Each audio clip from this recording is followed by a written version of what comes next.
I want to welcome everyone for coming to our event, How Blasphemy Laws Silence Speech and Destroy Lives. This is a very important issue when it comes to freedom of speech, to religious liberty, and to the operation of democracy in terms of liberal political systems and how we handle complaints over religious persecution and religious practice. There are a number of countries around the world in which religious liberty is under siege. One of the ways that it has been attacked is through essentially weaponizing blasphemy laws, which are used against all faiths, but very often target minority faiths, people who are already vulnerable within societies where a majority of people have another faith. Blasphemy prosecutions are unique in many ways. In fact, in some cases, there is a presumption of guilt. Judges and courts will not even repeat the words used. We also see very often violence that is associated with this, people who are killed before coming to trial, attorneys who are killed handling such cases. And what we see then is this is an attack, as I mentioned, on many aspects, not just religious liberty for the individual, but more broadly within a society, but free speech beyond that, as well as democratic practices. So the question then is what to do about this. I mean, there is some hope. We see at some points people recognize the problem. A couple of days ago in Pakistan, an accusation was made in the city of Peshawar about an alleged blasphemy of Muhammad's name being placed on the sole of a shoe. And people were charged. The shop was closed, but then a fatwa was issued a couple of days later, indicating the importance of not making not making false blasphemy charges. It noted that all it was a design, that it was not the prophet's name. That there at least someone stepped in religious authority and indicated that this was not a proper charge, because these charges are very often used to essentially destroy lives. But this is one instance and not nearly enough given the problem of these laws. To discuss this issue, we have a very fine panel. Very pleased. You can read the names on our website if you want more in the biography on the website. But just very quickly, we have Joelle Fiss, who is a human rights activist and a researcher. As a member of the Geneva Parliament, she has worked and now with the Organization for Security and Cooperation in Europe, has written a lot on these issues, co-wrote a study on blasphemy for the U.S. Commission on International Religious Liberty, Freedom, and she was joined in this by Jocelyn Getgen-Kestenbaum. I probably might be getting that name wrong, but Jocelyn is not with us, but was co-author and associate professor at Cardozo Law School. A very good study, one that I have cited and gone to. We have the URL up on our website. I encourage everyone interested in this issue, please get that report. It's a wonderful discussion of a very difficult issue. We also have with us Marvi Surmud from Pakistan. She is a journalist, a political commentator, an activist on human rights, and somebody who's paid a very high personal price. We in the United States can talk about these issues. We live very secure, very protected lives. She has been personally attacked, physically shot at, and she's had her home invaded. And so we see kind of where these laws lead. She is somebody who's paid a very real price standing up for people who are victimized by these laws.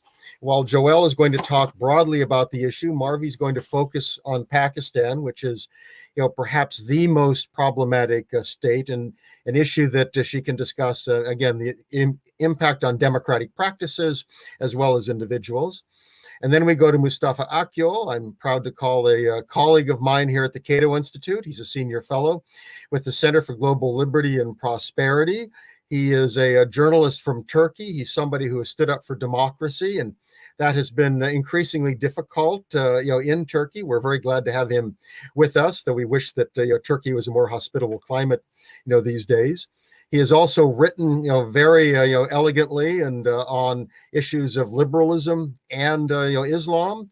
A very fine book, Islam Without Extremes: A Muslim Case for Liberty. I think a very important book.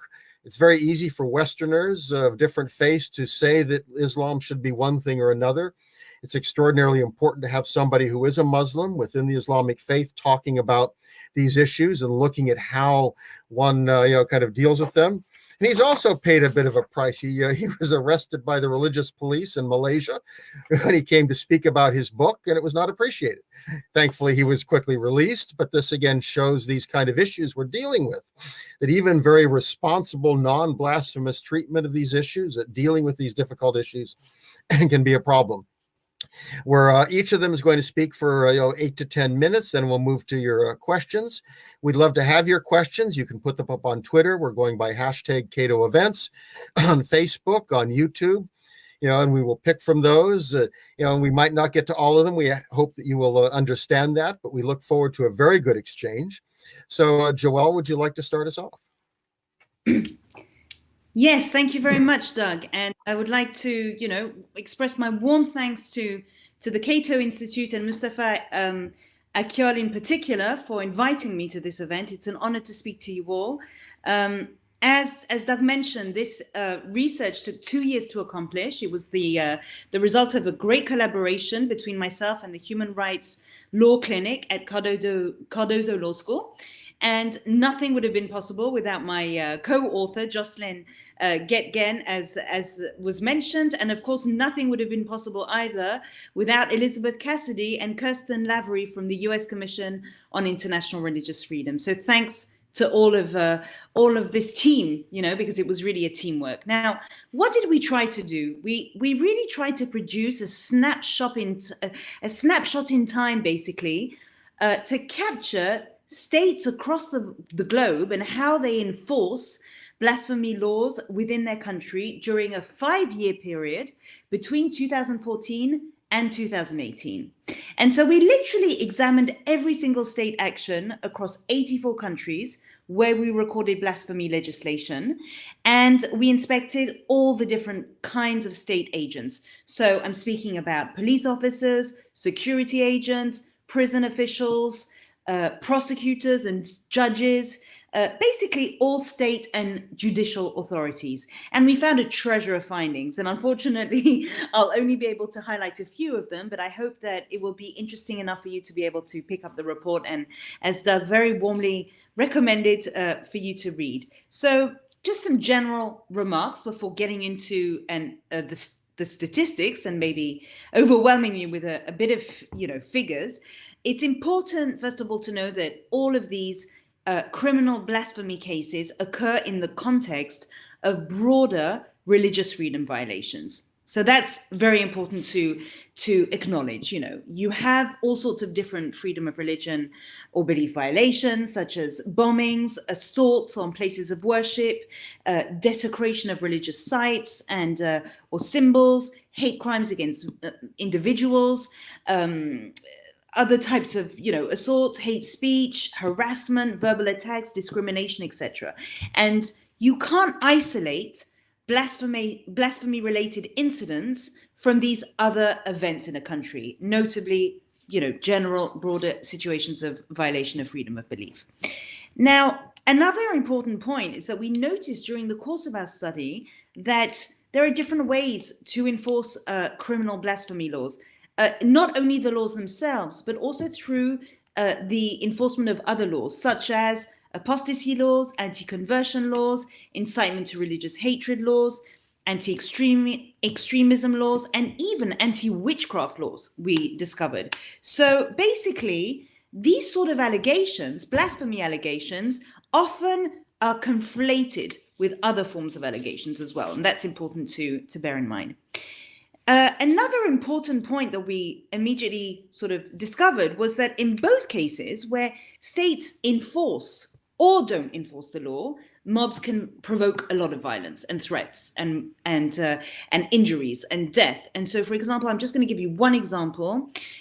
Some incidents within this study could not even be recorded. I'm thinking about, for example, the attack against the French satirical paper Charlie Hebdo in 2015.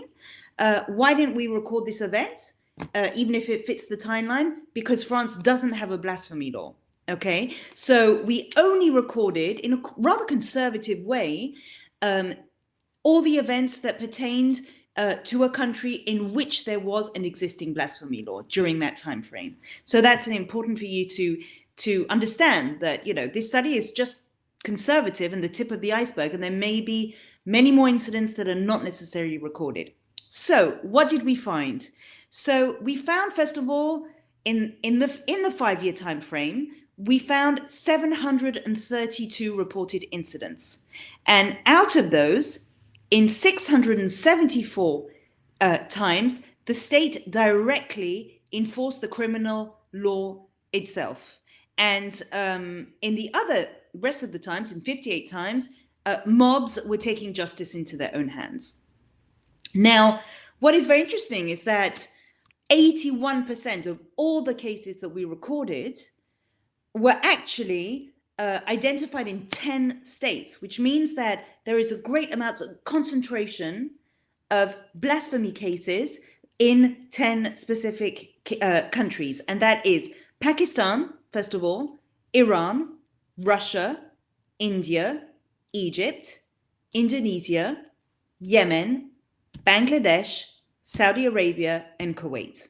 Okay, and within that, actually, Pakistan accounts for over a quarter of all the cases in the world during that 5-year period. Okay, so that is 27% or 184 cases out of all of them.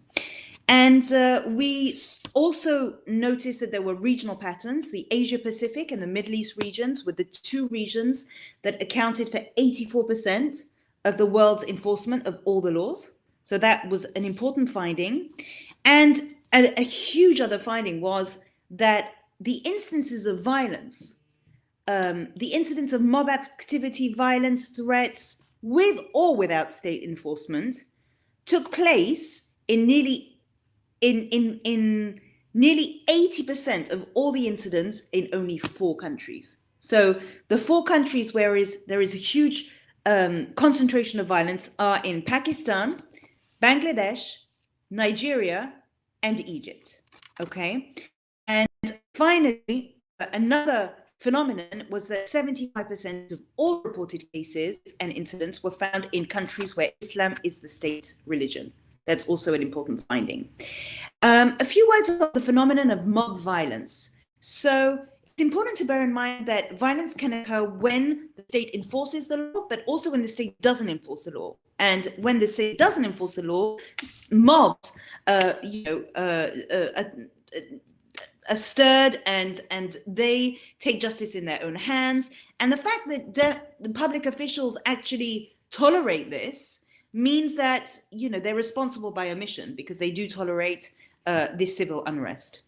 We found scores of incidents. We found 136 incidents in total, and that's a very conservative estimate because we actually excluded all sorts of forms of political protests where blasphemy is often used within the political protests. The reason why we didn't include them is because sometimes blasphemy was invoked, sometimes there were casualties. It was very hard to keep track on, you know, which protest involved specifically, you know, blasphemy discussions or not. And also it was very hard to pinpoint the number of casualties. So we actually, you know, we have 136 incidents without all of these political protests. And believe me, there were many during the course of the 5 years. In 78 times, the state was already enforcing the law through formal proceedings, but mob violence still occurred.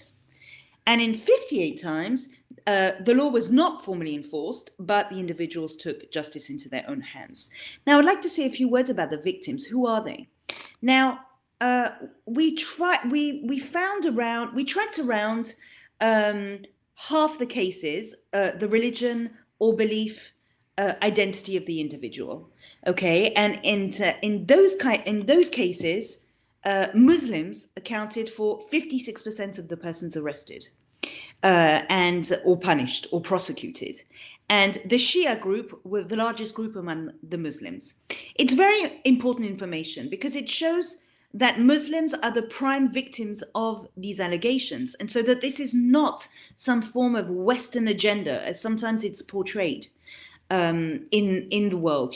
When people say that Western states are focusing too much on blasphemy allegations, it's an expression of Islamophobia, etc. It's not true. We found through the facts that 56% of all victims are Muslims, so they are the large majority.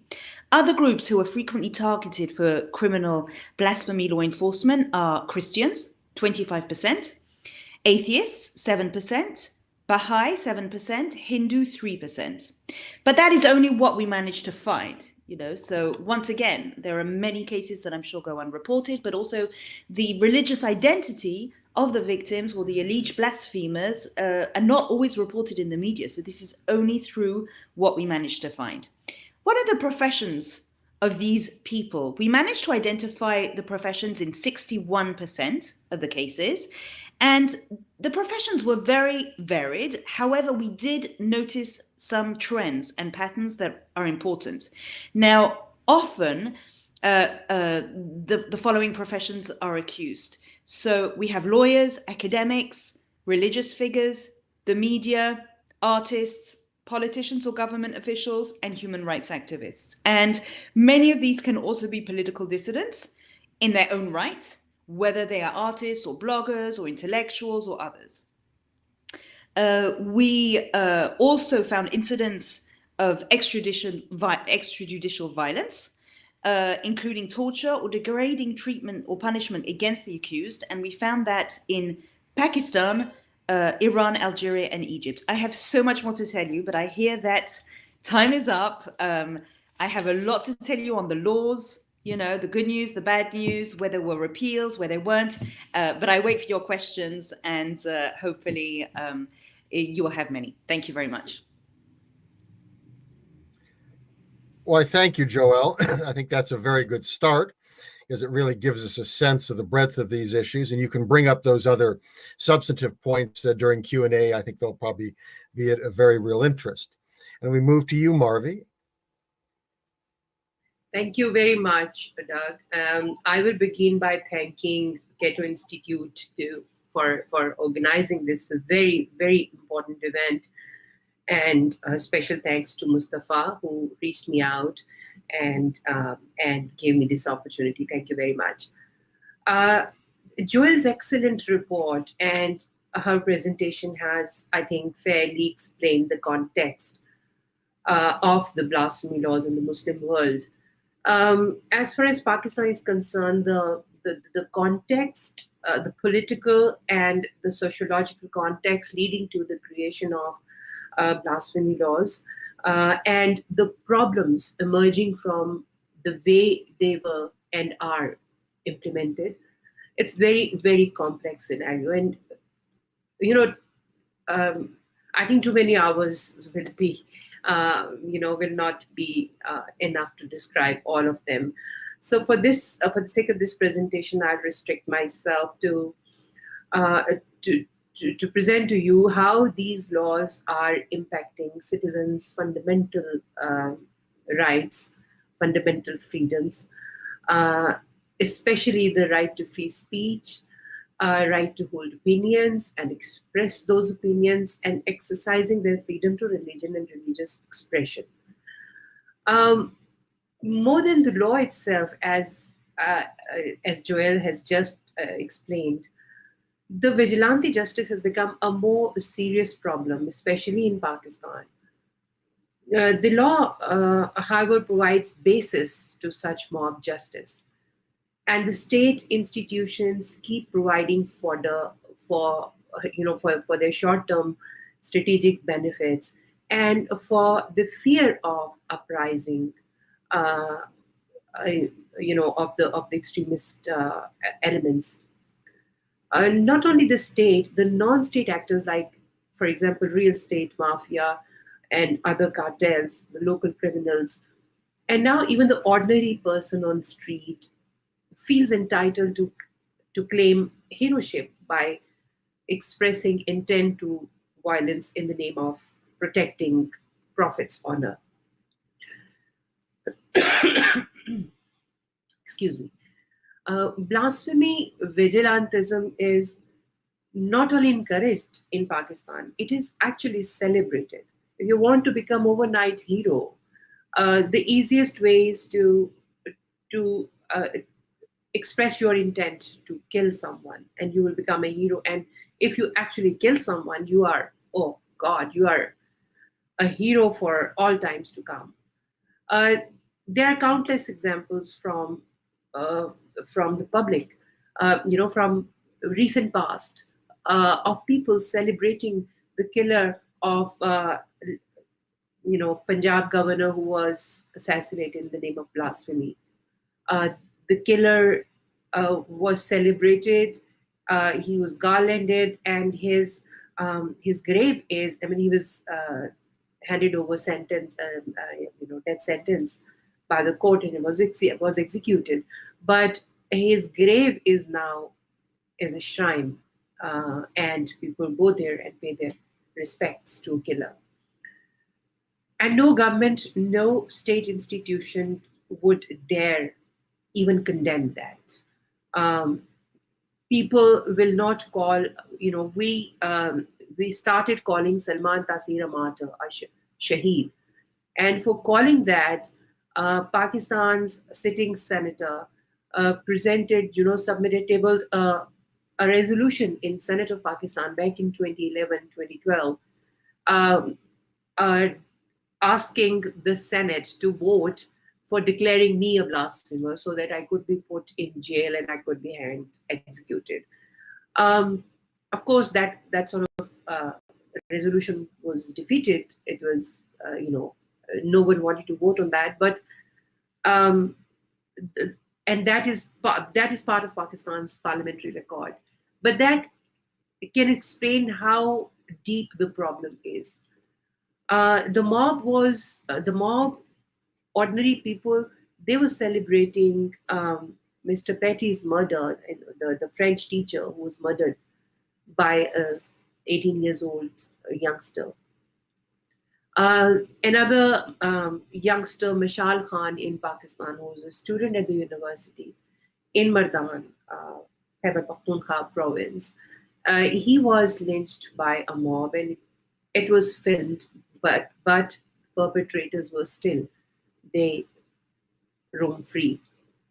Tahir Naseem, a US citizen, he was an Ahmadi. He was standing trial under blasphemy laws when he was killed inside the courtroom last year, July. His killer was also a teenager, and he also became an overnight hero. Received public accolades, garlanded, and actually his picture was circulated with my picture, with a caption that her fate should be decided by a hero like this. So this is the situation of the vigilantism, the mob, rage and violence. All this while, the liberal sections of civil society just mourn the demise of the rule of law, while the judges who hand over or who even hear the cases of the under blasphemy laws, they are threatened. The lawyers are threatened. In fact, a lawyer who was a dear friend, Rashid Rahman, he was killed in Multan in the precincts of the court while sitting in his office, in his chamber, because he was hearing the case of Junaid Hafiz, a teacher, a university professor, who was accused of blasphemy, and now he is handed the death sentence last year. Politicians, law enforcement officials, human rights activists, you name it, everyone is under this constant, we live in this constant environment of fear, knowing we could be targeted next. We could be accused of blasphemy if we keep on expressing our views completely unrelated to religion, but dissenting from the accepted moral code or the policies of the state. I'll now in the end. Is it my time up? No. Um, okay, thank you. So I will just highlight just 4 points here. First of all, the how the religious expression and the right to religious freedom is negatively impacted by the blasphemy laws. Ahmadis, Christians, Hindu minorities, all these religious minorities that live in Pakistan, plus now the sectarian minorities within the scheme of Islam, for example, Shias, they are now increasingly they are being accused of blasphemy just because their religious, for example, Shias, they have, in the fiqh, they have some different, views and some different set of beliefs about the Islamic history after the Prophet. Now, not about maybe some of the religious injunctions, but about the um, the events that after the Prophet. And just because of that, they are last year over 75 Shia people were booked for, and now this is a conservative number.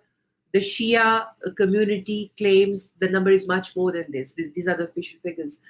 Um, over 75 Shia scholars were booked under blasphemy because they were delivering, we call it majlis, they were delivering sermons on the eve of the martyrdom day of Hussein, Raziyallahu ta'ala anhu, the grandson of the Prophet. Now, this was unprecedented. I mean, Shias have been called apostate or, excommunicated from Islam because of their beliefs, but Barelvis, another sect that was considered to be closer to Shias, never did that. But now the Barelvi sect, which is there is evidence floating around in Pakistan that the Barelvis, some scholars from the Barelvi sect in Pakistan are under the influence, actually under the control of the military establishment of Pakistan. So this entire thing is happening in a very, very political landscape. The second is, by the way, just yesterday I highlighted a case on Twitter. Two Christian men were booked for blasphemy. The crime was they were reciting Bible in a quiet corner of a park in Lahore, the Punjab city of Punjab province. Now, Punjab is the biggest province population-wise, and Lahore is called the heart of Punjab or heart of Pakistan. It's the most populous city of Punjab. Now, these one escaped, and I just received an SMS, a text message from Pakistan that the person who escaped the scene is also arrested. Now, they don't know their fate. They were just reciting Bible. And the people around, the Muslims walking around in the park, they objected to it and said that it was a crime to preach your religion if you are not a Muslim. This describes how, this can explain is the available religious freedom to the religious minorities and sectarian minorities within the Muslim community. The second point is the freedom of expression and political dissent, how it is curbed. Everyone who is like myself, I do not comment on religion. I'm mostly a political commentator and a human rights defender.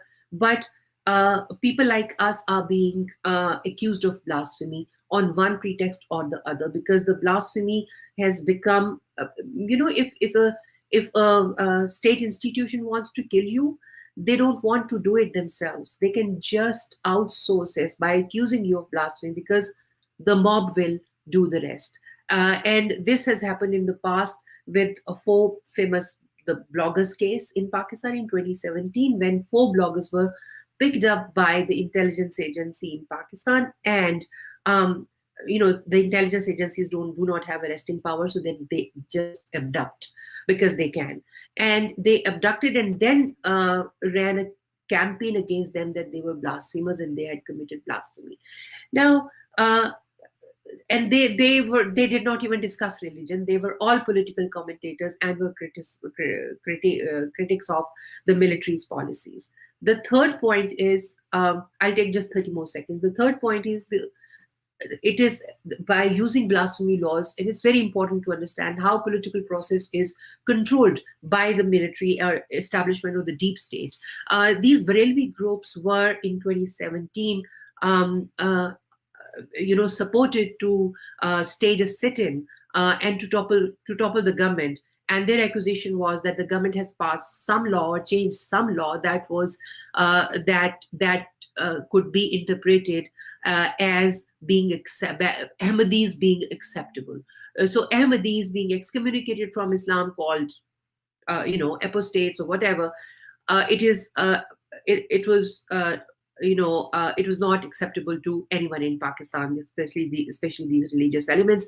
So the sit-in was staged for several days. Islamabad, the capital city, was closed down. It was completely shut down. No business, no official work was, and at the end of it, the one military general was caught on camera distributing money among the participants of this sit-in. When a judge issued a judgment on this case against the sit-in and alluded in that in his order that military establishment might be involved in this and it should not be acceptable under a democracy. This judge is being hounded by the state institutions and is every day is being discredited from the public eye. Our parliament is controlled through blasphemy laws. Even if you touch something, or even if you express your opinion to touch something that is not acceptable to military establishment, then that party will be accused of blasphemy. And through blasphemy laws, the entire legislative system is being controlled. Last point, academic freedom. How academic freedom of the teachers is being, a TV evangelist in 2017, he came on TV and asked all the students of Pakistan to be vigilant on the teachers and make videos of them. If some teacher says something that in their opinions is contrary to Islam, that video should be made viral and the teacher should be booked for blasphemy. Now, this happened in Junaid Hafiz's case, and this is happening. You can hear these cases from the remote areas every other day. Literally every other day. So this is how these different shades of personal freedom of the citizens are being controlled and restricted just by using blasphemy laws or blasphemy vigilantism. I'll stop here because my time ended 5 minutes ago. I think I'm so sorry for taking so much time. Thank you very much. Well, Marvi, we want to thank you again, not only for your contribution to this forum, but what you do under such difficult circumstances. Again, it's extraordinary. And for us, it's an honor to have you with us. We very much appreciate what you do on behalf of liberty and human rights in Pakistan, and it applies elsewhere in the world. It's a very important fight. So we want to conclude with Mustafa.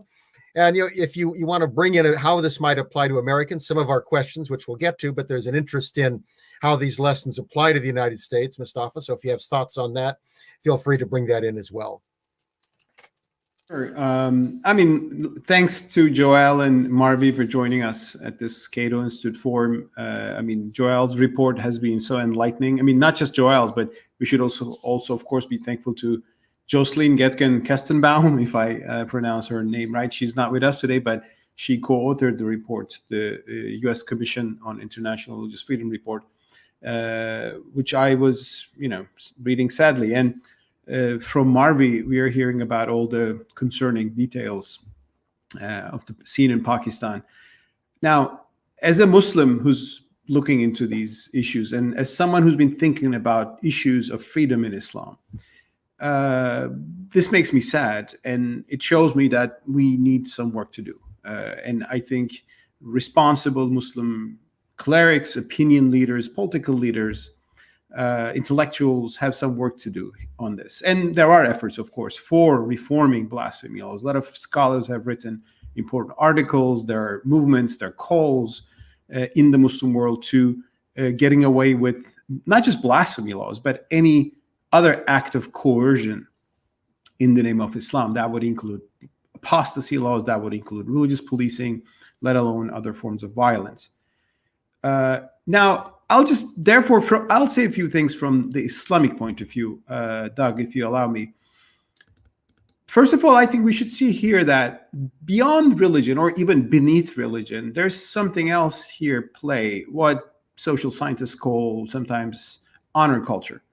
It refers to a culture where one's reputation or values, religious or not, is eagerly protected by force.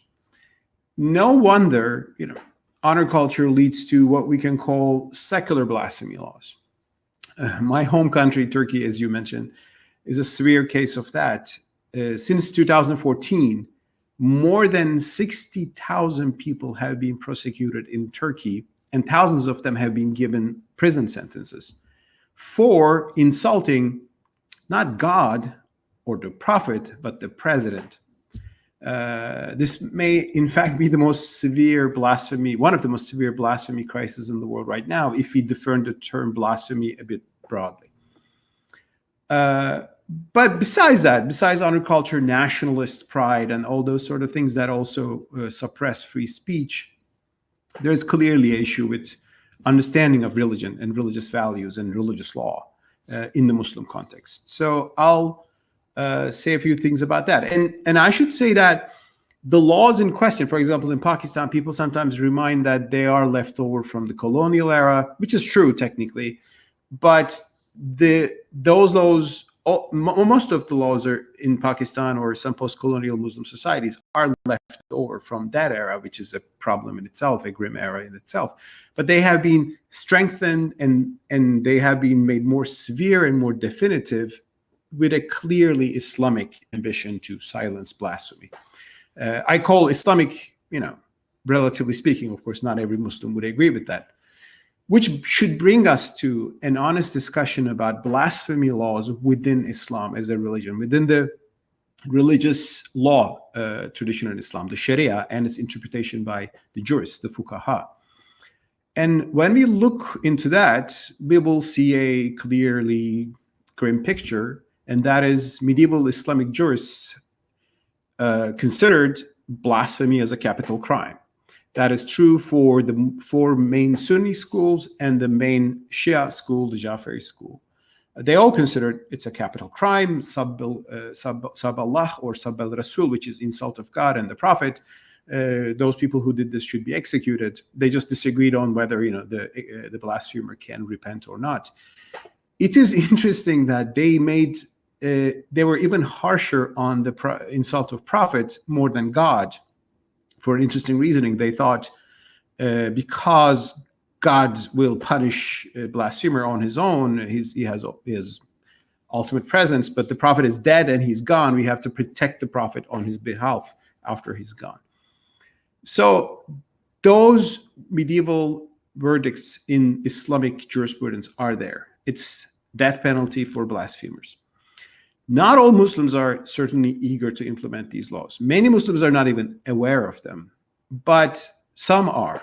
These are the people that we call Islamists, and Marvi described that scene in Pakistan, how it works as a force in society that even calls on the state, and if the state even does its own, the act of punishing blasphemy through violence. So those forces are there because they are convicted that this is the Islamic thing to do. It's written in medieval jurisprudence. And a small extremist strain within that Islamist universe even believes in implementing this as terrorism in the middle of Europe, which is what we saw in France, unfortunately, in the horrific terrorist attacks there in the past decade. So I believe an honest conversation is needed. And an honest conversation to face these blasphemy laws and to repeal them is needed. And for that, it's a huge topic, which I cover in my forthcoming book, Reopening Muslim Minds. But I'll just here highlight 3 points. One is that I think Muslims who believe in blasphemy laws should see that these laws appeared in a historical context where everybody had blasphemy laws. I mean, by everybody, I'm referring to especially in particular to the Byzantine and Sassanid empires who had similar blasphemy laws. These were the empires that Muslims faced and partly inherited in terms of even their legal notions. When you look into Sassanid laws, for example, that ban enmity towards gods, it sounds very similar to some of the things written in the Muslim literature about blasphemy.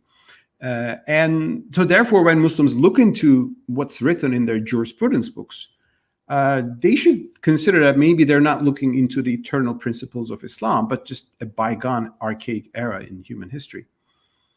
Second, blasphemy laws are justified through some episodes written in the biographies of the Prophet, peace be upon him, where we hear that some people insulted the Prophet or wrote satirical poets against him, and then they were executed by early Muslims.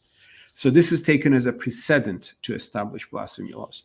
But if you look into those stories more carefully, which I do in my forthcoming book, you see that the issue there was not mere satire or criticism or insult, but active enmity in terms of physical attacks or incitement to war or at least violence against Muslims. Meanwhile, there are reports that Prophet actually didn't punish who insulted him, but quite the contrary, showed them grace and mercy. And I think that's probably the more universal lesson we should derive from the life of the Prophet. Third, the only undisputed source in Islam, every Muslim would agree with that, is the Quran. And when you look into the Quran on this issue, everybody can see that there is no earthly punishment in the Quran for blasphemy or apostasy, for that matter. The most relevant verse of the Quran to this issue is verse Nisa 124 or 4:124, which I have referred to in various writings to Muslims. It says, if you hear people denying and ridiculing God's revelation, do not sit with them unless they start to talk of other things. So the verse doesn't say go and attack people if they ridicule Islam. It doesn't even say silence them. It just says do not sit with those people, which means just disengage. I think this can be very well the basis of a proper Muslim response to blasphemy in the modern world. If there are people who criticize Islam, who offend Islam, don't listen to them. Don't join their events, or maybe you can boycott them. You may stop buying their magazine if you were buying. But there's no justification really in the Quran for coercion, for violence, for killing people, for jailing people. So with such, I think, arguments, there needs to be a stronger push in the Muslim world. And also, I think Muslims who are eager to punish blasphemy by force should realize that they're just killing and tormenting innocent people, one after another. In Pakistan, most burning case, but other places as well. And by killing and tormenting innocent people in the name of your faith, you're not bringing any honor to your faith. You're just bringing shame. So this is what I think from an Islamic point of view, and this is what I see as the Islamic antidote to the radicalism in the name of Islam, as we see in this issue. And I think seeing what is happening on the ground should show us, to Muslims who are listening to us in Pakistan or elsewhere, how important this issue is, how much of a problem, a stain on the honor of Islam this issue is right now in the world. And here are some of the arguments that we can use to move forward. Thank you. Well, thank you, Mustafa. Very much appreciate that, all of our panelists. I was going to offer some questions, but we've had a lot of very good ones come in. I'll ask our panelists to try to give concise answers because we don't have a lot of time, but a lot of very good questions. What I'll do is I'll throw it to one or another panelist, and if anyone else wants to come in, please just let me know. The first question I want to take is a good one from Sabiha Riemann, and I'm sorry if I've butchered your name on Twitter, asking a very simple one. Please define blasphemy. So could I give that to you, Joelle? Given the study you've done, how do we define blasphemy?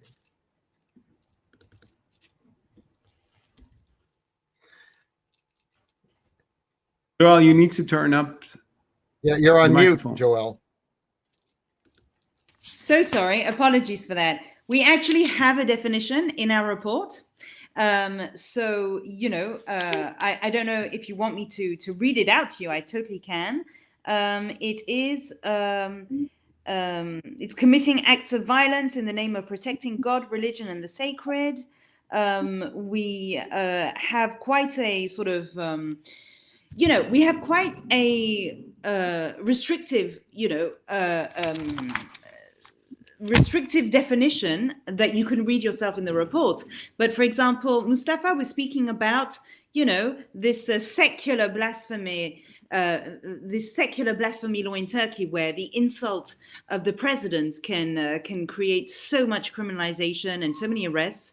And for example, you know, you have the same thing in Thailand, where if you insult the king or the royal family, you can also be prosecuted. Now, all these forms of blasphemy, we actually took away. So we're only dealing with insult of the God and the sacred, and you can find our definition in the report itself. But it's really just linked to God and the sacred. Well, thank you. I have a question. Let me give this one to Mustafa. I'm going to combine a couple of questions. One is from Roger Trigg and another one is anonymous. But basically the question of how do we balance the issue of free speech, and do we want to put any restraints at all in terms of people's ability to insult, you know, one's faith, to make false statements, to, you know, make kind of charges that both offend people and might be disruptive, might, you know, encourage violence. How do we, you know, kind of balance that? Is it an absolute right, or should there be restrictions? And we've had a couple of questions on this.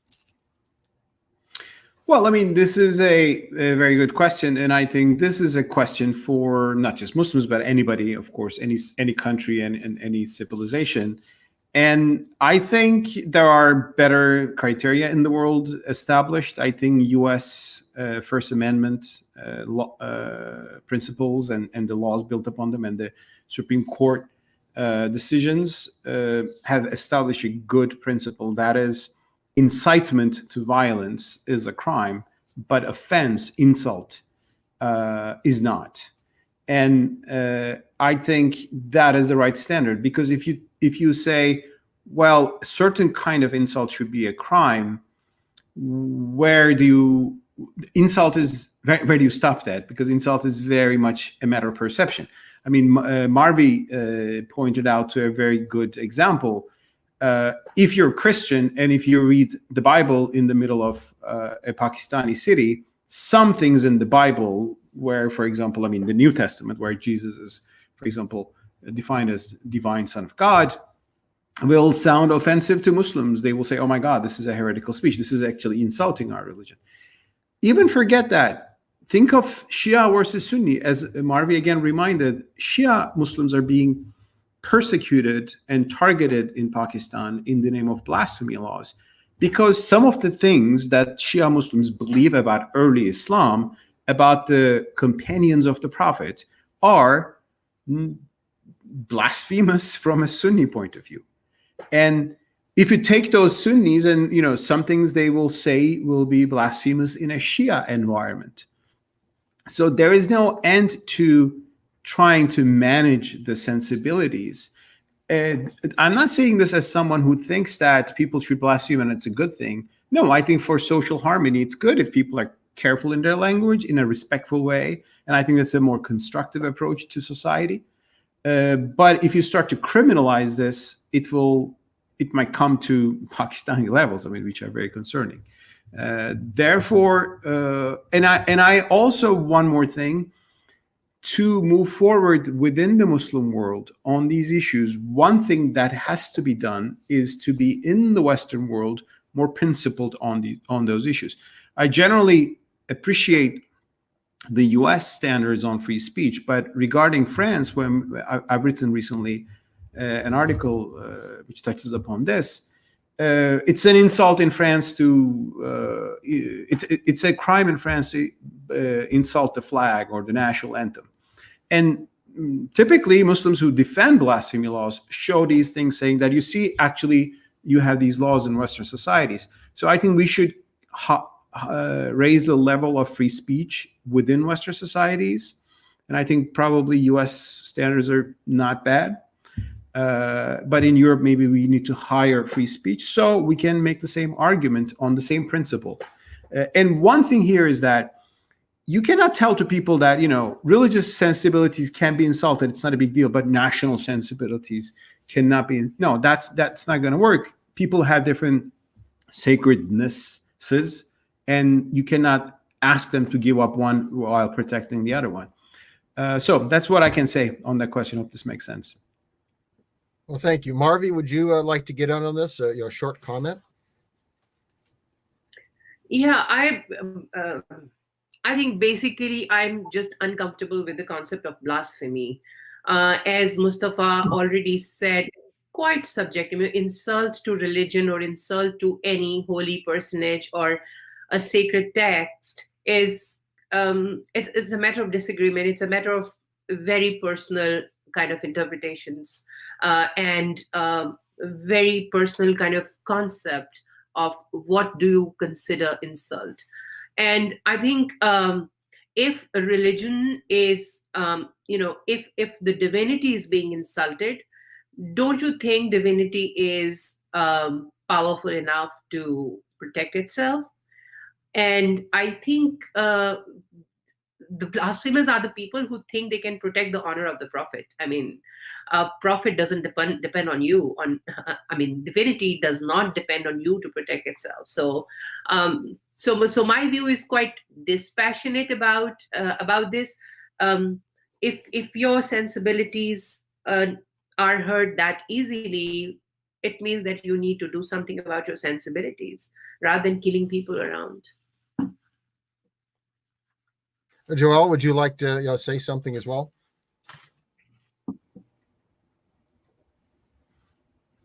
With everything that was said, You're everybody, muted. I can. Oh goodness. You're okay now. Can you hear me now? Can you Yeah, hear we me? hear you. Wonderful. Yes, no, of course I agree with everything that was said. Obviously, I could say exactly the same thing to Doug, Mustafa, and Marvi, and the three of them on this panel will be differently insulted. They will be insulted. One might not feel at all insulted. One might feel very insulted. One might feel, indifferent. So it's just, I think it's important to also remember that debate allows a society to breathe intellectually. That many intellectuals, when they start challenging ideas in the world, and we can also of course refer to religious figures as well, many are are against the mainstream thinking. And so for a society to breathe intellectually, to breathe culturally, to thrive democratically, it's important to have a bit of resilience and to be able to not, of course, suffer from incitement to hatred or incitement to violence, but just feel sometimes a bit offended, because it sharpens your arguments as well in a society. So even from an intellectual point of view and a religious point of view, sometimes the mainstream is often contested at first. I'm so sorry. We have so many good questions and we're running out of time. We're down to about 5 minutes left. Feminists for Liberty on Twitter asks, to what degree do these anti-blasphemy laws overlap with gender-based violence? And is there, are there different prosecution rates? Is there, how does this, come together? So if I can go to you, Joelle first, and then to Marvi. Sure. Actually, one of the questions that we were wondering was, were males or females accused more frequently of blasphemy? And we were actually quite surprised, because 84% of the victims that we covered are male, which makes 16% being female. So we were actually it was a finding. Maybe it would be more interesting to delve into this. Is it because men in society are more visible?